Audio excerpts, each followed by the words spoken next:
going to show you how I make my quick pesto. I noticed that my basil was getting very big this morning, and so I thought, well, I should just cut it. So I cut a bunch of my basil, I rinsed it well, and then I took all of the leaves and the thinner stems and stuck them in my Ninja cup and left all of the thicker stems and the leaves that I didn't really want in it put to the side. Then I took a garlic scape, so it's the top of the garlic that will flour, and I cut the little top off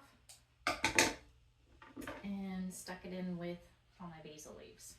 I'm going to save this part and use it in my cooking later. I'll chop it up, and it has a nice light garlic flavor.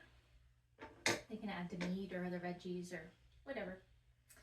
Then I'm going to take some olive oil, which I like to use either organic olive oil or olive oil from California so that I know it's not mixed with other oils. And then I'm going to just pour a bunch of olive oil in there. A lot of people add lemon, you can add lemon to it. A lot of people like pine nuts in their pesto, but I'm going to go with simple garlic scape, basil, and olive oil. And you really have to use quite a bit of olive oil. So probably have it like a third of olive oil up in there. And then I'm going to put it.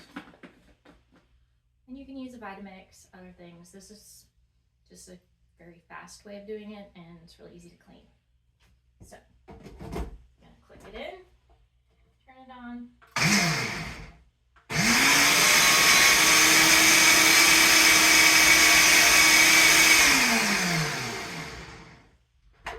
And if it doesn't get all the way down, just kind of shake it up.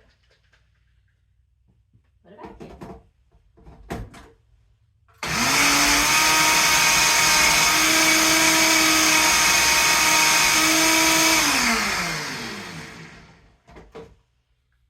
So this is going to be a little more liquidy than a lot of pestos, but I like to use it as like on dressings on salads, or like I'm going to be baking bread later. It's just kind of nice to spread on bread. And there's ways you can freeze it or can it, but I'm just going to pour it in a jar. Yep, pretty and green that is. Stick a lid on it and put it in my fridge. And then I can use it, well, I could also add it to my cooking or put it on my pasta, but I think I'll probably put it on my bread later. So that's my quick pesto, and as you can tell, it took a couple minutes.